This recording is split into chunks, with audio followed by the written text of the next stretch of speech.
তুফান, এই নামটা আপনাকে মনে রাখতে হবে। নবাব সিরাজউদ্দৌলা শহর থেকে উঠে আসা এই খেলোয়াড়, মেন ফ্রম মুর্শিদাবাদ, পাঁচগ্রাম, এই মুহূর্তে রাজ করছে।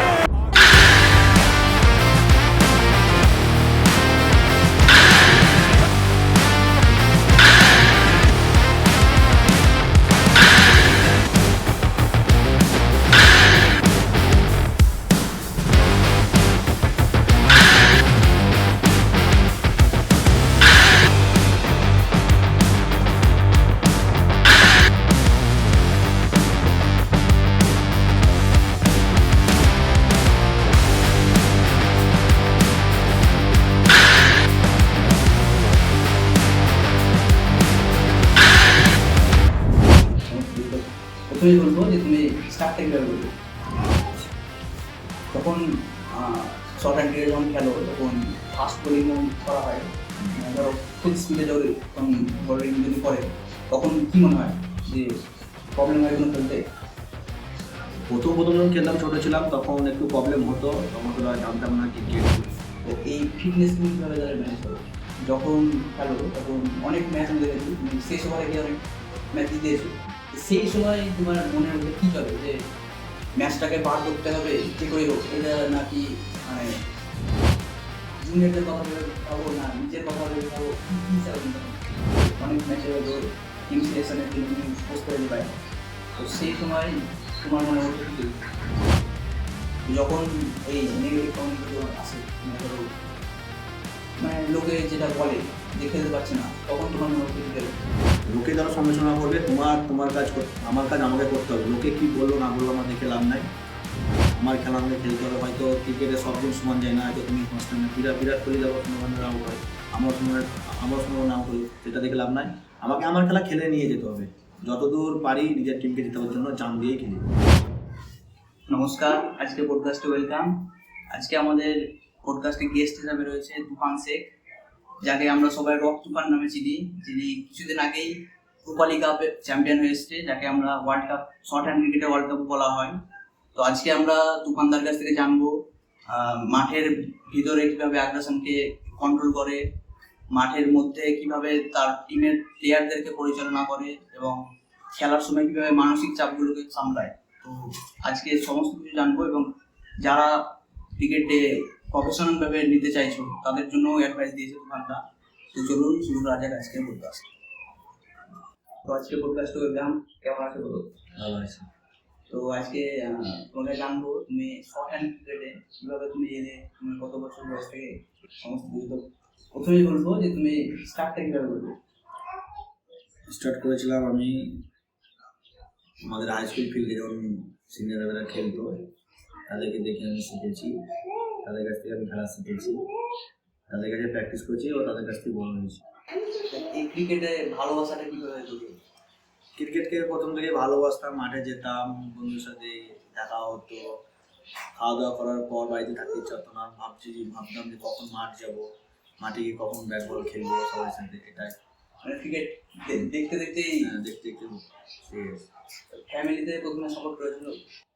ফ্যামিলিতে আমরা খুব সাপোর্ট করে দিয়েছিলাম। তো এই ক্রিকেটে যখন এসেছিলে তখন তুমি কাকে ইন্সপিরেশন পেয়েছিলে,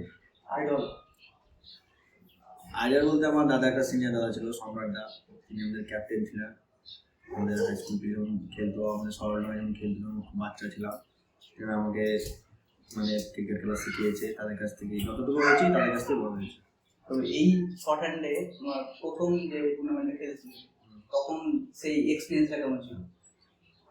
এক্সপিরিয়েন্স বলতে আমি প্রথমে বলিং ছিলাম, বলিং থেকে চান্স পেয়েছিলাম এবং আস্তে আস্তে তারা আমাকে চান্স দেয়, টিমের দাদারা আস্তে আস্তে ভালো খেলি এবং খেলতে যাচ্ছে বয়সায় গিয়েছি তাদের সাথে খেলে। তো প্রথম ম্যাচে নার্ভাস ফিল করেছিল? হ্যাঁ, প্রথম যখন খেলতাম ছোটো থেকে নার্ভাস একটু ছিলাম। তো তখন তাহলে কী করে ম্যানেজ করতে? ম্যাচ আস্তে আস্তে খেলতে, একটা টুর্নামেন্ট প্রথম টুর্নামেন্ট খেলতে যখন নার্ভাস ছিলাম, আস্তে আস্তে একটা দুটো তিনটে চারটে পাঁচটা টুর্নামেন্ট আস্তে আস্তে খেলতে খেলতে আপনার কোনো নার্ভাস নেই। তো শর্ট হ্যান্ড ক্রিকেট আর লং যে পিচ যে টেনিস ক্রিকেটগুলো হয়, এটার মধ্যে মেন পার্থক্যটা কোথায় আছে? শর্ট হ্যান্ড পার্থক্য এটাই, শর্টের একটা হয়তো ছোটো গ্রাউন্ডের মধ্যেই হয়, তো ধরো ফিল্ডের মধ্যে ছোট একটা গ্রাউন্ড কিংবা পাড়ার মধ্যে একটা ছোট একটা জায়গা যেখানে শর্ট হ্যান্ড তৈরি হয়। আর লং হ্যান্ডে মানে বড় ফিল্ডে বড় দর্শক, বেশি দর্শক থাকে নাকি? হ্যাঁ, মানে বড় ফিল্ডে কি হয়, বড় দর্শক থাকে, বড় খেলা হয়, বড় পিচ হয়, বড় মাঠ হয়। তো শর্ট হ্যান্ড ক্রিকেটে তুমি যখন খেলো তখন কোন মানে ব্যাটিং এ কোন জিনিসটা তুমি বেশি ইমপ্রুভ করার চেষ্টা করো? টাইমিং, পাওয়ার হিটিং, আমি ব্যাটিংয়ে বেশি রিভার্স সুইপ করতে পছন্দ করি। Reverse sweep. এই রিভার্স সুইপে তুমি যখন খেলো তখন ম্যাচে যখন প্রেসার সিচুয়েশন থাকে তখন কি মনে হয় যে ম্যাচটাকে পার করতে হবে নাকি আমি টিকে খেললে বেশি ভালো হবে, পাওয়ার হিটিং বেশি দরকার? আমি যতক্ষণ থাকি আমার ভরসা থাকে নিজেকে যে ম্যাচ ফিনিশ করে উঠি। আমি হিটিং খেলতে ভালোবাসি। Short reverse.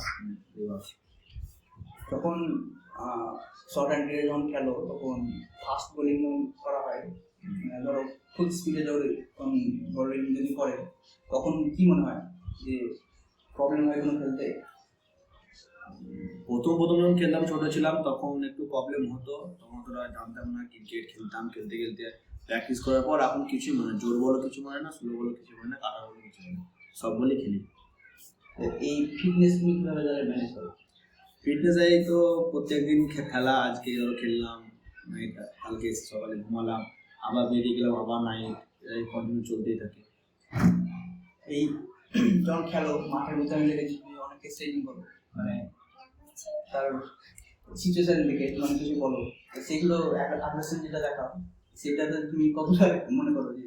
মনে করি বড় টিমের বিরুদ্ধে যখন খেলি, যখন আমরা নিজেরাই খেলতে যাই, হয়তো আমরা গ্রাম থেকে বড় এখন ইউটিউবার প্লেয়ার এসছে বা অনেক বড় প্লেয়ার সাথে খেলছি এবং তাদের এগেনস্টে খেলছি, তাদের এগেনস্টে আমি নার্ভাস হয়ে যাই।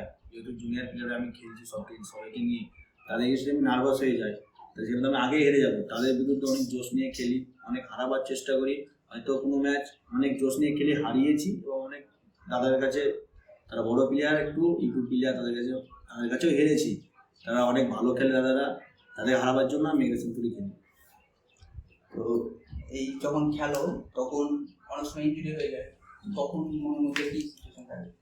ইনজুরি আমি পেয়েছিলাম, আমার লিগামেন্টে হাঁটুতে চোট হয়েছিল, কিন্তু খেলাকে ভালোবাসি আমি। কিছুদিন হয়তো 2-3 দিন খেলিনি, তারপরে আবার সেই খেলতে গিয়েছি। সেই মুহূর্তে তখন মনের মধ্যে কি চলে, খেলতে পারছি না?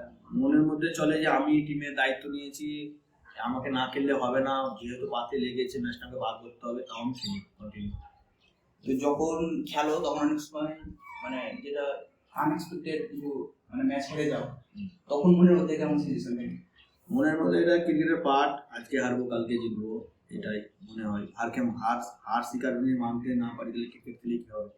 হারকে মানতে হবে এবং জিতকে মানতে হবে।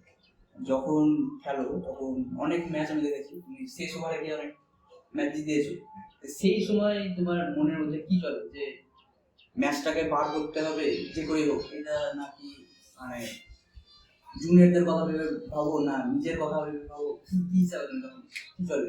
এরকম আমি অনেক ম্যাচে লাস্ট ওভারে 16-12, 3-4, 4-4 অনেক জায়গায় হয়তো মেরে দিয়েছি আমি। মনের মধ্যে আমার থাকে যে লাস্ট ওভার আমি মেরে দিব, আমার ভিতরে অনেক কনফিডেন্স থাকে যে আমি এবারে মেরে দিব 4-4, 3-4 থাকে লাস্ট ওভার। খেলা নিয়ে যায় না, আমি যদি টিকে থাকি লাস্ট ওভারে, আমি যদি ওপেন লাস্ট ওভারে আমি ওপেন ব্যাট করি তো আমি মেরে দেওয়ার ক্ষমতা আমার করে আছে, মানে এই যে বিশ্বাস আমার আছে যে আমি মেরে দেবো। যখন হেরে যাও তখন বিশ্বাস কোনো আঘাত করে?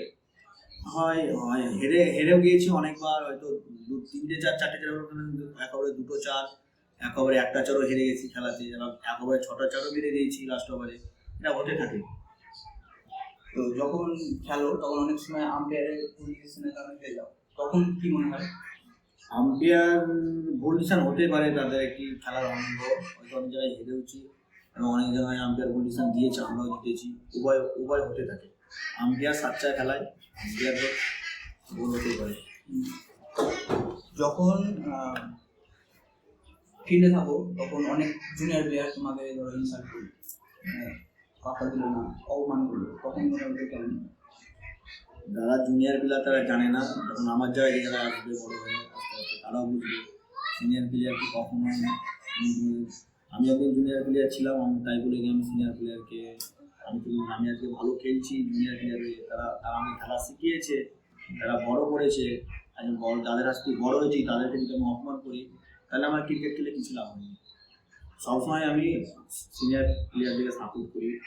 ও আর এখন আমরা ফোন করলে আমার খেলতে যাই, তাহলে একটা খেলে আসি, তাদের সম্মান করি। তো যখন অপোনেন্টরা তোমার উপর প্রেসার তখন দেয় বা ইনসাল্ট যখন, তখন কি চলে যে ম্যাচ জিততেই হবে যে করে হোক? দেখো, ক্রিকেটে তুমি যদি তোমার যতই তোমার মনে যদি বিশ্বাস থাকে আমি ওর কথা এখানে বার করবো, এখানে বলবো, এখানে বার করবো, তোমার কিছুই হবে না। তুমি নিজের খেলা খেলে যাও, উপরবেলা আছে তোমার সাথ দেবে, সেই খেলাতে হার জিত আছে, নিজের ভরসায় তুমি খেলে যাও। যখন জুনিয়র ছিলে তখন অনেক ম্যাচে হয়তো টিম সিলেকশনের জন্য তুমি বসতে যেতে পারে, তো সেই সময় তোমার মনে হতো কিছু? আমি অনেক দাদার সাথে খেলতে গিয়েছি, আমাদের পাঞ্জাবের হোম টিম, তখন অনেক বড় বড় প্লেয়ার ছিল, আমাদের পাঞ্জাবের অনেক বড় বড় প্লেয়ার সাথে তাদের সঙ্গে আমি যেতাম, ব্যাগ বোয়াতাম, ভালোবাসতাম, ব্যাটটা আমাকে দাও।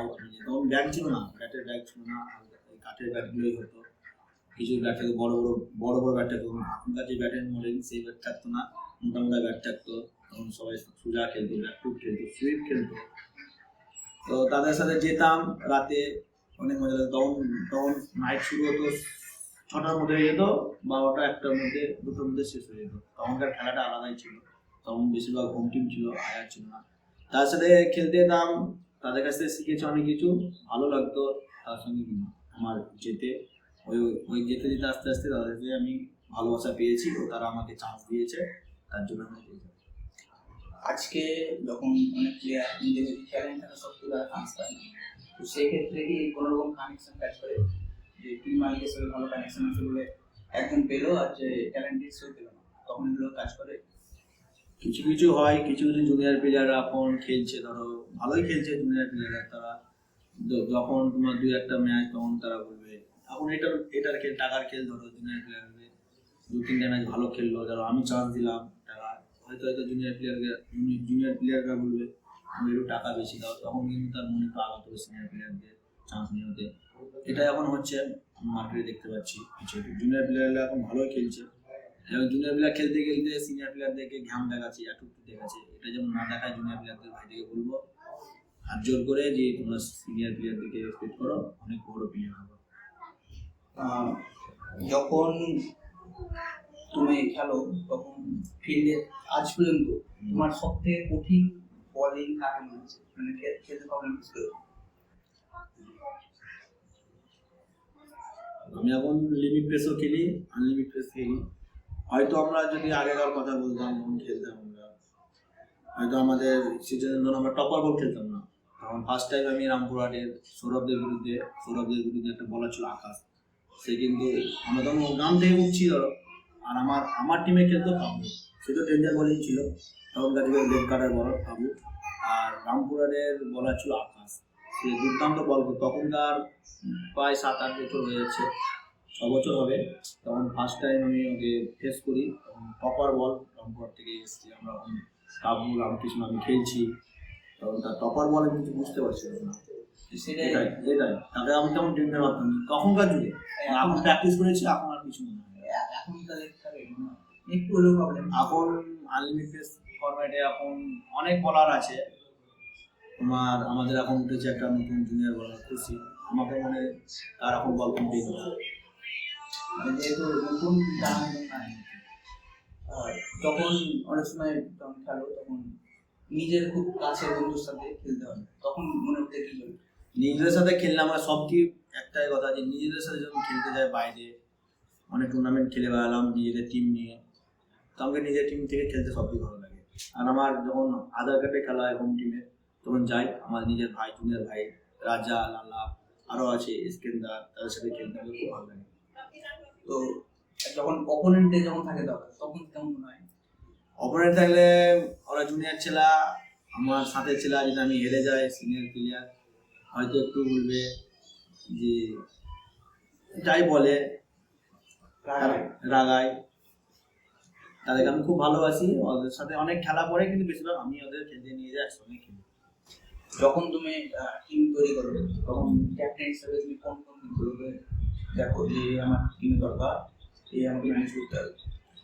ক্যাপ্টেন হিসাবে আমাকে আমার স্পেশালিস্ট আমার দুটো বলার দরকার, একটা অলরাউন্ডার। আমি মেন আগে পেসার, আমি আগে বলিং নিয়ে আগে টিম করি, কোনো ব্যাটিং নিয়ে না। আনলিমিটেড প্লেস ফরম্যাটে আমি প্রথমে বলিং নিয়ে টিম করি, তারপরে আমি ব্যাটিং নিই। তো 9টা টিমের যদি প্লেয়ার হয়, টিম যদি হয়, তাহলে তুমি কটা বোলিং নেবে, কটা ব্যাটিং নেবে? আমি দুটো জেনারেল বলার নেব, একটা অলরাউন্ডার নেব, একটা বলার নেব। তিনটে বলার তিনটে বলার, একটা অলরাউন্ডার, আর বাকি সব ব্যাটিং। একজন এই যে যখন খেলো তখন অনেকের মধ্যে ইগো ক্লাস করে, মানে যখন ভালো ভালো টিম হয় তো তখন প্লেয়ারদের মধ্যে বলে ওর থেকে আমি ভালো খেলি, মানে অহংকার একটা সৃষ্টি হয়। তো এইগুলোকে তুমি তখন কিভাবে ম্যানেজ করার চেষ্টা করো? আমাদের টিমের মধ্যে কি, আমি যদি ক্যাপ্টেনশিপ থাকি, আমি যাকে নামাই সেই নামে, যাকে বল করতে বলি সেই বল যায়, আমার উপরে পুরো দায়িত্ব ছেড়ে দেয়। তারা আমাকে খুব ভরসা করে, আমাকে রেসপেক্ট করে, আমার খুব ভালোবাসে। আমি যাকে বল দিই, যাকে ব্যাট দিই, তারা সব কিছু মেনে নেয়। এই যে অন্য টিমে যদি যদি কোনো ক্যাপ্টেন আসে নতুন, তাকে তাহলে কি করা উচিত ম্যানেজ করার জন্য? যদি অন্য আমার টিমে যে অন্যজন বড় অনুযায়ী হয়েছে, আমি থাকতেও অনেক বড় বড় প্লেয়ার যারা ক্যাপ্টেনশিপ করে, আমি তাদের সাথে সাথ দিই, কিন্তু আমি ক্যাপ্টেনশিপ করি না, তাদের সাথে সাথ দিই। যাকে বল দিলে ভালো, আমরা একটা টিম মিটিং করি, মিটিং করে বলি, এটা ভালো হয়। তো এই মুহূর্তে সোশ্যাল মিডিয়ার জন্য অনেকে ভাইরাল হয়ে যাচ্ছে, আবার এইটাতে কিন্তু ক্রিকেটারদের ভাইরাল বলে মানে তারা অনেক সুবিধাও পাচ্ছে এবং অনেক কিছু অসুবিধাও হচ্ছে। এই যে সুবিধা, এইটাকে কতটা মানে তার যদি কোনো প্লেয়ার বড় হতে চায় তাহলে এটা কি হিসাবে মানে ব্যবহার করতে পারবে? দেখো, একটা যখন সোশ্যাল মিডিয়ার যুগ, এখন ইউটিউব সব খেলে, এখন ইউটিউব তোমাকে ভাইরাল হতে হবে। অনেক ভিডিও করছো, তোমার ভিডিওটা ভালো খেললা, ভিডিওটা তোমার লাইক করলো, চলো অনেকজন দেখতে করে যে ছেলেটার নাম রাজা মেসি, ভালো খেলছে, এখন একটা ফোন নাম্বারটা নেই, অনেকে অনেক কন্ট্যাক্ট করে, হয়তো হতে পারে ভাইরাল। আমাদের এখন পানি রাজা মেসি অনেক ভাইরাল, সেসব অনেক, তার হাতে অনেক অনেক শট আছে, সে ভালো খেলে। তো এই সোশ্যাল মিডিয়াতে তাহলে তো চাপও ফেস করবে। হ্যাঁ, চাপও ফেস করে অনেক। যদি কোনো ম্যাচ ওরা খেলতে পারলো না, এই রাজা মেসি অনেক নাম তোল অনেক জায়গায় হয়েছে, অনেক জায়গায় ভালো খেলেছে, সে অনেক ভালো। যদি আরো প্র্যাকটিস করে, আমি বলবো আমার থেকে আরো ভালো ব্যাটসম্যান হবে। যখন এই নেগেটিভ কমেন্টগুলো তোমার আসে, মানে ধরো মানে লোকে যেটা বলে যে খেলতে পারছে না, তখন তোমার মনে হচ্ছে কি হবে? লোকে যারা সমালোচনা করবে, তোমার কাজ আমার কাজ আমাকে করতে হবে। লোকে কি বললো না বললো আমার দেখে লাভ নাই, আমার খেলা আমাকে খেলতে হবে। হয়তো ক্রিকেটে সব দিন সমান যায় না, হয়তো তুমি ফার্স্ট টাইমে বিরাট কোহলি দেখো 15 রানের আউট হয়, আমরা 15 রানে আউট হই, সেটা দেখে লাভ নাই। আমাকে আমার খেলা খেলে নিয়ে যেতে হবে, যতদূর পারি নিজের টিমকে জেতানোর জন্য চান দিয়েই খেলি। তো এই শর্ট হ্যান্ড ক্রিকেটে পলিটিক্স হয়? পলিটিক্স হয়, কিছু কিছু জায়গায় হয়, বাইরে খেলতে যাই তো। আমাদের এই সাইডে হয়তো অত পলিটিক্স হয় না, কিন্তু বাইরের সাইডে অনেক পলিটিক্স হয়, যে ওই টিমের উপর অনেকটা এফেক্ট পড়ে। এই বিষয়ে। তো এখন বর্তমানে যে ওই মানে শর্ট হ্যান্ড ক্রিকেটে যে আসে, তো এইটাতে ফিউচার কেমন হবে? ফিউচার তো হয়ে গেছে, এখন যা খেলা দেখতে পাচ্ছি সব খেলায় তো পাই 30, 1 লাখ, 2 লাখ। আমি হাইস্ট খেলে এলাম কিছু মধ্যে, ফার্স্ট প্রাইজ ছিল 3 লাখ, অনেক প্রাইজ। শর্ট হ্যান্ড একটা প্লেয়ার অনেক টাকা ইনকাম করছে, অনেক বাড়ি ঘর করে নিল, দেখতে পাচ্ছি আমাদের মুখে কারোর সময় হয়তো একটা গরিব ঘরের ছেলে অনেক কিছু করতে পারবে শর্ট হ্যান্ড খেলে। তো যারা এই শর্ট হ্যান্ড ক্রিকেটে প্রফেশনাল হিসেবে নিতে চাইছে, তাদের জন্য কি শুধুমাত্র টাকা ইনকামের জন্য তারা খেলবে, না নিজের প্যাশন ফলো করার জন্য? যদি তোমাকে টাকা ইনকাম করতে হয়, যদি মনে হয় ভালো প্লেয়ার হবো, তোমাকে অনেক মেহনত করতে হবে, তোমাকে অনেক প্র্যাকটিস করতে হবে। তুমি যদি বলার হও, তোমাকে কাট বল শিখতে হবে, কাটা শিখতে হবে। তুমি যদি ব্যাটসম্যান হও, তোমাকে রিভার্স প্যারেল, সোজা ব্যাকফুট সব কিছু খেলতে হবে, অনেক পরিশ্রম করতে হবে। তুমি ভাবো আমি এমনি খেলবো, কিন্তু তোমাকে একটা কথা, তুমি যেমন খেলার মধ্যে থাকো আর অ্যাটিটিউড যেমন না হয়, সিনিয়র প্লেয়ার রেসপেক্ট দিবা না, তুমি প্লেয়ার কখনো করে হবে না। উপরবেলা সব কিছু দেখে, দেখতে পাচ্ছি মাঝে মধ্যে অনেক প্লেয়ার অ্যাটিটিউড দেখায়, সেই প্লেয়ার অনেক জায়গায় বসে গেছে, সিনিয়র প্লেয়ারকে রেসপেক্ট দেয় না। শর্ট হ্যান্ড খেলে এখন তুমি মিনিমাম, আমি বলছি মিনিমাম যদি একটু ভালো প্লেয়ার হও, তো বছরে তুমি 4 লাখ 5 লাখ নিতে হবে, একটু ভালো প্লেয়ার হও। তো এই শর্ট হ্যান্ডে যারা আসছে তাদের শুধুমাত্র শর্ট হ্যান্ড খেলেই 4-5 লাখ টাকা হবে নাকি বাইরের আরো স্পন্সর আসবে তারপর সেটা হবে? দেখো স্পন্সর এখন অনেক আছে। এখন ওয়েস্ট বেঙ্গলে এখন অনেক খেলা হয়, কলকাতা থেকে, দীঘা থেকে শুরু করে আমাদের এদিকে শিলিগুড়ি থেকে শুরু করে মালদা ডিস্ট্রিক্ট অনেক জায়গায় খেলতে যায়, আমিও গিয়েছি। তুমি একটু ভালো প্লেয়ার হও, তোমার হাতে যদি কাজ থাকে, তোমার ব্যাটিংয়ে এবং বোলিংয়ে যদি তোমার কাজ থাকে, বেশি আমি দেখতে হচ্ছে এখন বোলিংয়ের চাহিদা বেশি ব্যাটসম্যানদের থেকে। বোলিং একটু তুমি যদি ভালো বোলিং হও, তুমি মিনিমাম 4-5 লাখ টাকা একটু আমার চোখে দেখা। স্পন্সর বাদে স্পন্সর সহ স্পন্সর ছাড়া টিম হবে না, স্পন্সরই তো মেন। তো এই এখন বেঙ্গল ক্রিকেটে তাহলে টেস্ট ক্রিকেটে অনেক কিছু বড় যেমন হচ্ছে সমস্যা তো কিছু ছিল, সমস্যাগুলো কি? সমস্যা বলতে এই এখন কিছু সমস্যা নেই, ক্রিকেটে একটাই যে টাইম মেনটেন করে খেলাতে হবে। ফিক্সড টিমের খেলা এবং টাইম মেনটেন করলে কোনো সমস্যা নেই। এবং এখন তো কন্টিনিউ খেলা, আজকে খেলা, কালকে খেলা, পরশু খেলা হতে থাকে। তখন ধরো আজকে একটা খেলা খেলছি 16 টিমের, সেটা খেলাটা টাইম মেনটেন না হয়, আবার সকাল হয়ে যাবে। ধরো কলকাতা, আমার বাড়ি 5 গ্রাম, আমি যাচ্ছি কলকাতা খেলতে, মিনিমাম তো 5 ঘন্টা লাগবে আমাকে, ট্রেনে গেলে 6 ঘন্টা লাগবে। তা সেই কথা ভেবে যে টাইম মেনটেন হয়, যদি 4-5টার সময় বিকেল 4-5টায় শুরু হয়ে যায় খেলা, তো ভোর আসা যে 3-4টার মধ্যে শেষ হবে, আবার বাড়ি এসে আবার খেলতে যেতে হবে। এখন শর্ট হ্যান্ড ক্রিকেটে উঠতি প্লেয়ার যারা আছে জুনিয়র, তাদের মধ্যে তোমার কাকে চয়েস? উঠতি প্লেয়ার আমারই তৈরি রাজা ব্যাক্সি, ও খুব ভালো খেলে, ওটা আমার খুব চয়েস।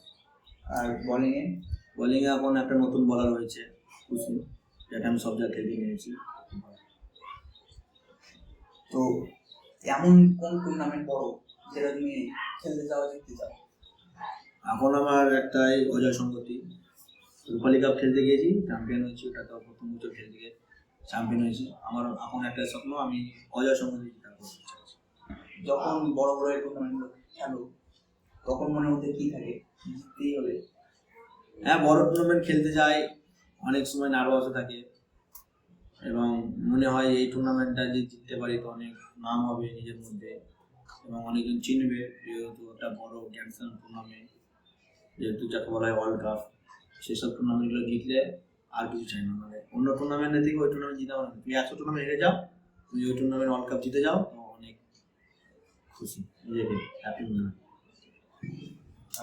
বাংলার ধরো যারা সেকেন্ড ক্রিকেটার এখন বড় বড় প্লেয়ার আছে, তুমি তাদের নিয়ে একটা 9 জনের টিম গেলে তুমি কি দেবে? এবার আমি আনলিমিটেড পেসও খেলি, লিমিটেড খেলি। হ্যাঁ, আনলিমিটেড পেসে ধরো 9 জন প্লেয়ারের টিম করতে হবে, তুমি কোন কোন প্লেয়ারকে চুজ করবে? 9 জন প্লেয়ার বলতে রাজা ম্যাক্সি, আমি, সম্রাট, হুসেন, তারপরে তোমার উল্টা জিসান, রাক্কা জিসান, আন্না, আর তোমার মানে যে কোনো জায়গায় দেখতে পারবে। ক্রিকেট বাদে তুমি আর কোন খেলা পছন্দ করো? হ্যাঁ, ক্রিকেট বাদে কোন খেলা পছন্দ করো?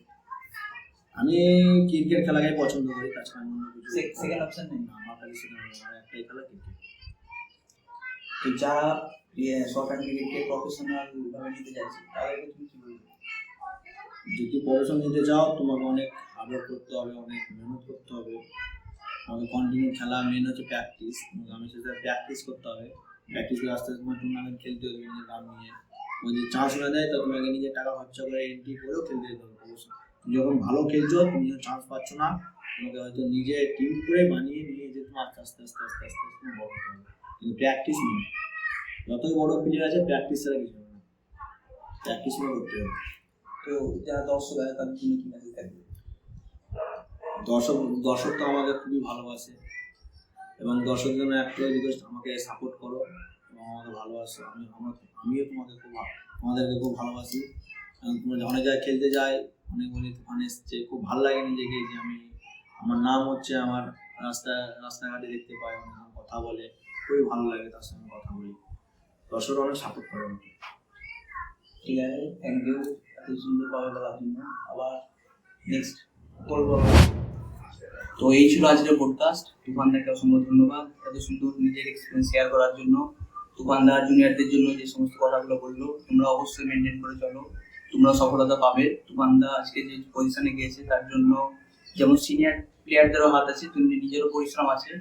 তো তোমরা যারা চাইছো বড় হতে নিজস্ব পরিশ্রম করো, তোমরাও পৌঁছাবে।